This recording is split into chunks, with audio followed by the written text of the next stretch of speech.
Hey everybody, it's Stacie Duffy here, your Denver Metro real estate resource, and I'm shooting this outside before I run in and do dinner and everything with the kids, so sorry about the wind.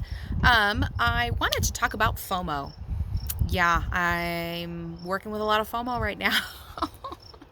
So, especially when you are buying, like that is so much more the what if I miss something, right? Type experience. So, the hard part is, and in a limited inventory market, that is much less a concern, right? Of hey, there's only 10 houses to go look at, and only 3 of those have the thing you asked for. So I don't run into it as much as I did before things. I mean, things have always been crazy the last 7 years here in Denver, but they weren't as crazy as they have been recently. So I think the timetable and how quick the market moves has severely increased the amount of FOMO, right? Because people are like, oh my gosh, this house just came up and there's nothing to look at and we have to go look at it. I'm like, does it check your boxes? Like, does it have the things that you need to have? Well, no, but I just in case, like, what if, right? It's the what if. Okay. If you are, if there is nothing fitting your criteria, then talk about with your agent, talk about adjusting your criteria, because maybe that's part of the problem.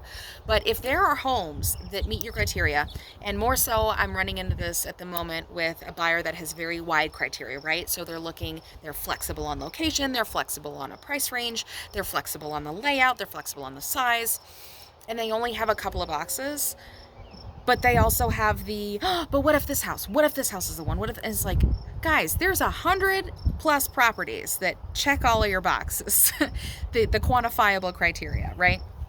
If there are more than that, chill out on the FOMO, okay? So it's not all about what if this is the right one, what if this is the right one. You wear yourself out, you wear out everybody else in the process, but there is only so much emotional collateral or emotional money energy to go through this process. Most people have a limited amount.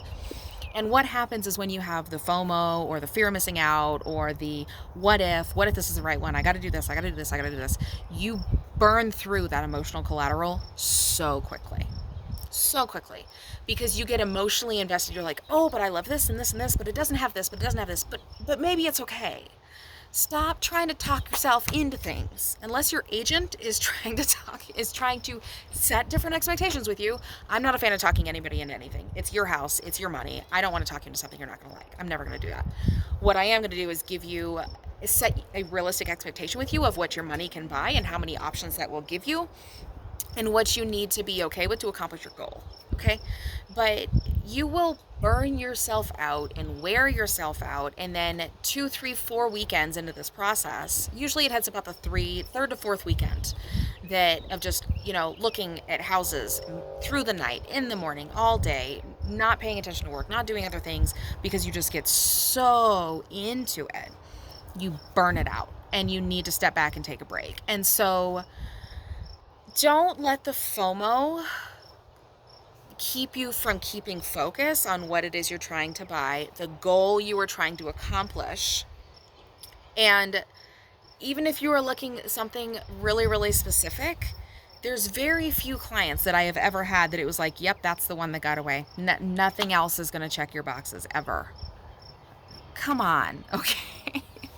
I mean, try to relate it to anything else. Buying a car, like, oh, okay, the car you wanted was available and oh, it sold before you got there. Doesn't mean that's never going to come up again.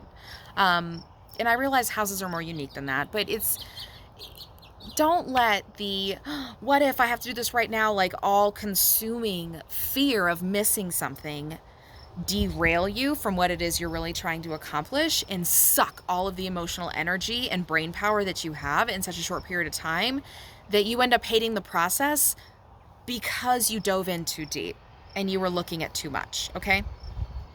I told a buyer today, you should be pickier. I don't say that very often.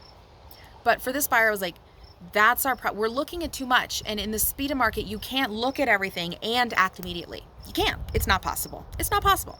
So you need to narrow the focus. And that is something that I'll link a video up here and down below with my buyers, is I've always started with a learning day. And learning day, it accomplishes so many things. But what it does is it helps us take you from here into here, and then even another week or so after looking at a handful more properties, we get really laser focused, because otherwise you waste time looking at the garbage.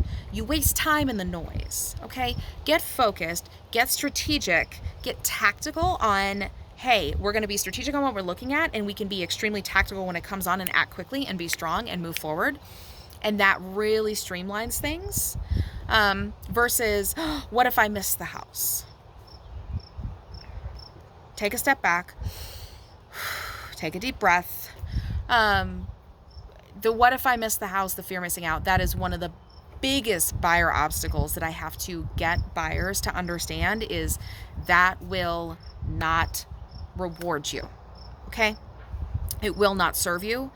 It will do nothing but just deplete your sleep, deplete your emotional energy, wear you out, consume so much of your brain power that is not necessary. So anyway, if you are buying or selling here in Denver, want to reach out to me, feel free to do so. My contact information is on my website. The link for that is down below.